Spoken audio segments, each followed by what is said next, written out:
Hischay and Agalisay. Second Chief Beaver, Speaker Hicks, Second Speaker Proctor, representatives of the National Council, our honorable tribal judges, and to our fellow Muscogee Creek citizens.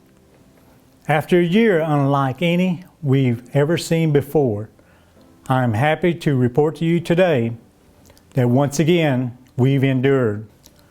It is my honor to declare that not only is the state of our nation strong, it is unbreakable. As of the end of December, we now have over 90,000 Muscogee citizens. Our permanent fund currently sits at $478 million, an increase of over $47 million from the same quarter last year.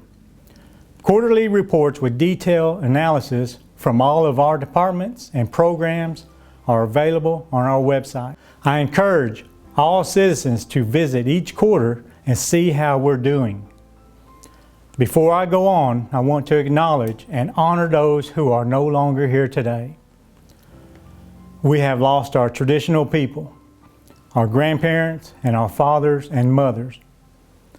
We have lost our sisters and brothers. We have lost our best friend and neighbors. We have lost our aunts and uncles and many more. To all that have passed on, we mourn your death and we celebrate your lives. With our heavy hearts, we must press on. Our legacy of survival has prepared us for these trying times. And through our core values of tradition, integrity, dignity, and excellence, we remember the lessons from our elders to not look back, but keep moving forward. I have said many times there was no playbook on my desk on how to deal with a year like 2020. We've experienced historic victories and devastating losses, from a virus that has threatened the loss of our people and culture, to the affirmation of our reservation by the Supreme Court. But I'm proud of our response and accomplishments to these moments and would like to share some with you now. We began the year with disease and sickness testing our people. In late February, we assembled a coronavirus task force to address our readiness and planning and took an aggressive approach with our response. Shortly after, we declared a state of emergency in our nation, doing so even before the U.S. government.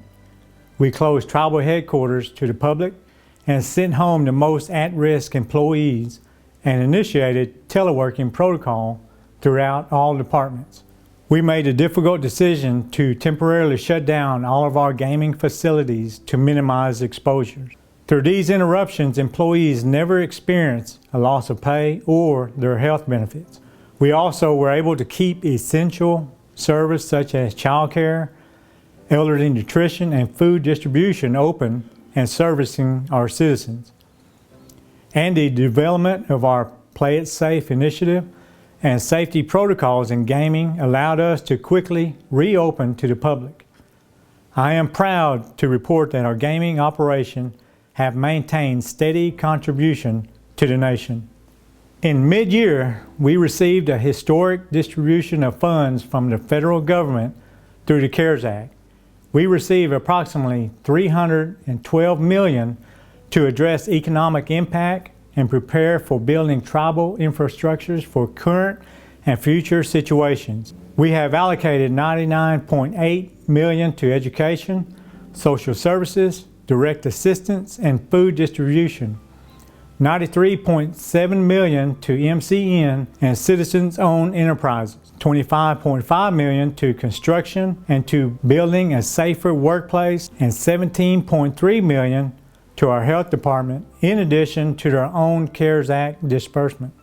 We utilized CARES money for 3 major construction projects, including a meat processing facility to stabilize our food security and promote food sovereignty, a PPE warehouse facility to manage and safely store our inventory, and a safe space facility to accommodate the need for our employees and guests to be social distance. Our housing department also received approximately $4 million in CARES funding. With these funds, we purchased 2 existing apartment complexes to be used for low-rent housing. The complex in Coweta has 8 units and the complex in Muscogee has 48 units. We also provided PPE for all of our inventoried home tenants, elderly housing, and rental units. We are also working to create new systems to collect payments that allow for social distancing by building a payment annex that will be a drive-through and installing new drop-off location. In the future, we'll be adding online payments as a convenience for our citizens. Through the CARES funding, we recognize a need to provide smaller units for isolation when our critical population is in a crowded home. We are underway with the creation of a 4-unit tiny home addition. The units will eventually be used for homeless and elderly population. Another exciting development from housing is the Three Ponds Elderly Housing Subdivision. The work began in 2020 and will be complete this year with 72 cottages here in Muscogee. When it came to providing immediate needs and support, we contributed funds to 4 major food distribution and giveaway events, which included family meals for the holidays. Thank you to all of our volunteers that stepped up and helped in this time of need. We are grateful for your generous time and efforts, and without you, these events would not have been possible. From the beginning stages of the pandemic, our Department of Health was proactive and rapidly mobilized to combat this disease and protect our communities. They devised triage tents to mitigate the spread at our facilities, developed a Protect Our People Return to Work plan, made testing and screening readily available to the public, and have vaccinated over 6,000 people through our mass distribution events, which receive excellent feedback. I feel our health team is leading the way in vaccination efficiency, and it is a great feeling to hear so many people acknowledge how smooth the processes has been. My ode to all of our frontline health care workers and our staff who have met this incredible challenge and continue to work tirelessly to combat this virus.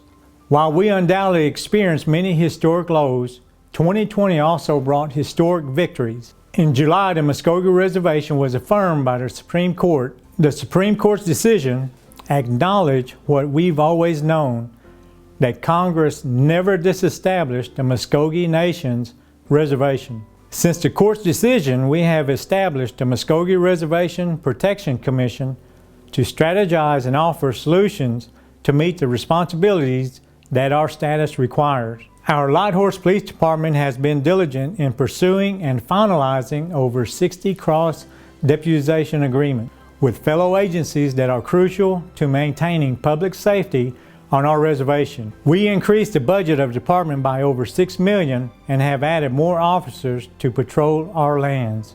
The Attorney General's Office has increased capacity in tribal code and have added additional prosecutors. We have also partnered with the U.S. Attorney's Office of the Northern and Eastern Districts of Oklahoma to create a pilot program to address missing and murdered indigenous people. As we look to the future, this administration has outlined our goals to achieve better efficiency in our service deliveries to citizens. We plan to achieve this by streamlining our process, reviewing and evaluating our performance, and by listening and learning from our citizens where we can improve. This year we offer paid maternity leave for the first time in tribal history, becoming the second tribe in Oklahoma to do so. We returned a sick leave donation program, and we offered a buyback option on earned annual leave. These are just a few examples of our pledge to employees to continually grow our training programs, update policy and procedures, and evaluate salary and benefit package. To our veterans, we are proud to advance key projects of the previous administration, including plans for national veteran cemeteries, and for the first time in history, the announcement of a U.S. naval ship that will carry the name of the USNS Muscogee Creek Nation. Our economic goals are to diversify our approach and our partnership through planning and research. We want to seek revenue streams that grow jobs, attract businesses, and expand our ability to serve our citizens through returns on sound investment. We will continue to honor our commitment to our culture and tradition. For our Muscogee and Yuchi people, the language, the ceremonial grounds, and the churches are what make us who we are. Those values set us apart and call us to remember the teaching of our ancestors. Those values of tradition, integrity, dignity, and excellence. Those values are timeless. They carry us through the devastation of removal, through allotment and forced assimilation, through boarding schools, and the attempted destruction of our spirits. Those same values also inspire us. They inspired our Constitution, our self-determination, our economic growth, and eventually laid the foundation for us to press on and overcome the challenges of 2020. We all are part of this fabric, of this legacy. We have a responsibility to build upon that legacy by serving in our communities, supporting our families, educating ourselves to the highest extent possible, and asking ourselves what we can do to help this nation prosper. Can you serve as a foster family for our children? Can you participate in your local JOM program? Can you mentor our tribal youth and show them a path to reach their greatest potential? Can you check in often with your elders and make sure they have everything they need? We owe our ancestors who survived on the trail. Without them, we would not be here today. At Muscogee Creek Nation, we are honoring the past and planning for the future. For our people, for our communities, for the next generation. Sanlay and Mano.